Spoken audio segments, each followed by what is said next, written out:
all are doing well at your homes and you all must be studying. और now I can expect कि class 7 के students को जो issues हो रहे थे, जो चीज़ें नहीं समझ में आ रही थी, अब वो समझ में आ गई होंगी. Still if you didn't get anything, कोई भी क्वेश्चन है तो you can ask your school management, तो will surely answer your questions जहाँ पे भी आपको प्रॉब्लम हो. अच्छा जी, तो बच्चों हमने लास्ट लेक्चर में chapter number 3 that is your transport system, उसके बारे में हम पढ़ रहे थे. ह्यूमन ट्रांसपोर्ट सिस्टम, उसके अंदर मैंने आपको बताई थी हार्ट की मूवमेंट्स और ब्लड फ्लो. ठीक है जी. अब इसके अंदर in this lecture we will be discussing the comparison basically कि आपके पास, आपको पता है बॉडी में 3 तरह की ट्यूब्स होती हैं, दैट इज़ आर्टरीज़, वेन्स और कैपिलरीज़. तो आर्टरीज़, वेन्स और कैपिलरीज़, इन तीनों में क्या क्या डिफरेंसेस हैं, ये तीनों किस किस पॉइंट पर आकर डिफ़र करते हैं, हम ये देखेंगे. सबसे पहले तो फंक्शन पर आ जाते हैं. आर्टरीज़ का फंक्शन क्या होता है? आर्टरीज़ हार्ट से ब्लड सेंड करती हैं, ठीक है. और वेन्स क्या करती हैं? Blood, they send blood to heart, ठीक है. और capillaries they are for the exchange purpose, यानी ये दोनों प्रोसेसेस टेक प्लेस करती हैं. Now pressure in arteries, pressure is very high. In veins pressure क्या होता है? लो होता है, कम होता है. कैपिलरीज़ में भी प्रेशर कम होता है. ल्यूमेन डायामीटर, अच्छा जी, ल्यूमेन डायामीटर क्या होता है? आप सब की बुक्स के अंदर on page number 24 arteries, veins और कैपिलरीज़ की पिक्चर बनी हुई है. उसके अंदर जो इनर सर्कल है, जो इनर मोस्ट सर्कल है, वो आपका डायामीटर डिपिक्ट कर रहा है, वो आपका डायामीटर रिप्रेजेंट कर रहा है, ल्यूमेन डायामीटर. तो जो ल्यूमेन डायामीटर है वो आर्टरीज़ का क्या है? कम है. वेन का बड़ा है, आर्टरीज़ का नैरो है, वेन का वाइड है. और जो कैपिलरीज़ हैं उनका एक्सट्रीमली नैरो है, ठीक है. जब आप वो बुक के अंदर पिक्चर देखेंगे ऑन पेज नंबर 23 सॉरी, तो यू विल गेट इट कि जो ल्यूमेन डायमीटर है वो कैसा है, कैपिलरीज़ का सबसे कम है. अच्छा, अब आप वॉल थिकनेस के ऊपर हम आ जाएंगे कि जो आर्टरीज़ की वॉल थिकनेस होती है वो ज़ाहिर ज़्यादा होती है, क्योंकि arteries are thick enough. Arteries मोटी होती हैं. जो भी हमारी जो मेन आर्टरी दैट इज़ ओटा, वो बहुत बड़ी आर्टरी है. आर्टरीज़ मोटी होती हैं, आर्टरीज़ की थिकनेस ज़्यादा होती है as compare to veins. Veins are thin. और कैपिलरीज़ तो बहुत ही ज़्यादा थिन होती हैं.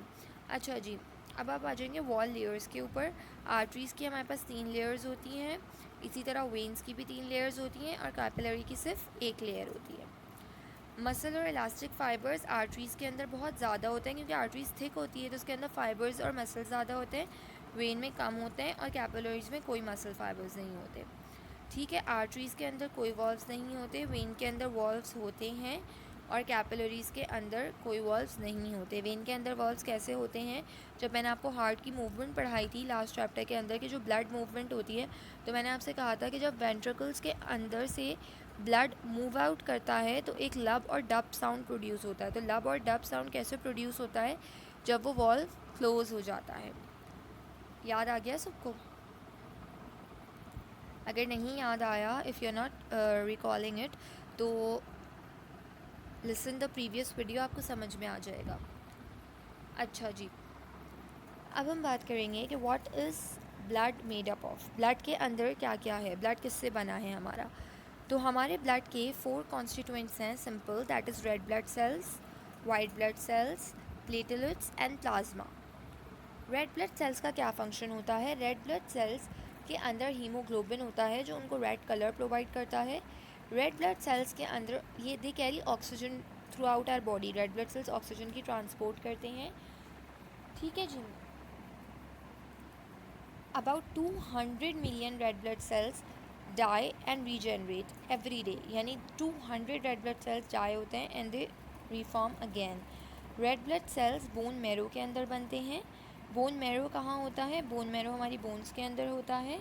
तो red blood cells are very important for us, ठीक है. 1 मिलीमीटर क्यूब ऑफ ब्लड के अंदर ऑलमोस्ट हमारे पास कितने रेड ब्लड सेल्स होंगे? 5 मिलियन रेड ब्लड सेल्स होंगे, ठीक है. रेड ब्लड सेल्स की एक सिंपल मेम्ब्रेन होती है. रेड ब्लड सेल्स के पास कोई न्यूक्लियस नहीं होता, तो वो एन्यूक्लिएट होते हैं.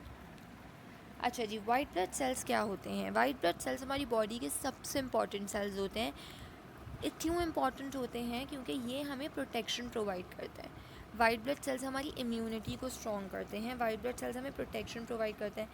All of us must have heard कि जो लोग बार बार बीमार होते हैं, all the students who are getting, या all among many of you who are getting sick more often, तो doctors use to ask them कि make your immune system more stronger, make your immunity stronger. ठीक है, they give you multi vitamin, they give you different things ताकि आप strong हो जाएं. तो जो आपकी स्ट्रॉन्गनेस है वो आपकी किसके ऊपर डिपेंड करती है? वो आपकी स्ट्रॉन्गनेस डिपेंड करती है आपके रेड ब्लड सेल्स के ऊपर.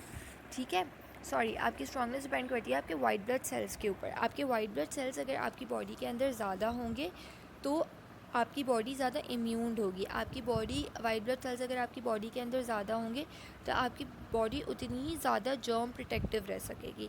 वाइट ब्लड सेल्स के अपने अंदर एंटीबॉडीज़ जनरेट करते हैं. जो भी हम एंटीबायोटिक्स लेते हैं उससे वाइट ब्लड सेल्स अपने अंदर एंटीबॉडीज़ जनरेट करती हैं और वो डिफरेंट तरह की, यानी they almost fight with every kind of disease. यानी for cancer even you need a lot of white blood cells to fight against it. अच्छा जी, अब हम आ जाएंगे प्लेटलेट्स के ऊपर. प्लेटलेट्स का क्या फ़ंक्शन है? प्लेटलेट्स हमें हेल्प करती हैं ब्लड क्लॉटिंग के अंदर. ठीक है, जब भी कहीं पे वूंड होता है और if you get a cut, तो वहाँ पे जो ब्लड क्लॉट हो जाता है and blood stops flowing, that happens due to platelets. के if you are having adequate amount of platelets in your body, आपके पास एडिकेट अमाउंट ऑफ प्लेटलेट्स होंगे, तो फिर क्या होगा, आपकी ब्लड क्लॉटिंग ईजी हो जाएगी and you will be considered as a normal person. जिन लोगों की ब्लड क्लॉटिंग प्रॉपर नहीं होती, they are a victim of haemophilia. वो हीमोफीलिया के पेशेंट्स होते हैं कि अगर अल्लाह ना करे उनके कहीं कट लग जाता है तो ब्लड नेवर स्टॉप्स फ्लोइंग. ठीक है, unless they take some medical care. ठीक है जी, तो here we are ending our lecture and this is the summary of what we have learned. Take care of yourselves, or agar if you still didn't get anything, feel free to ask.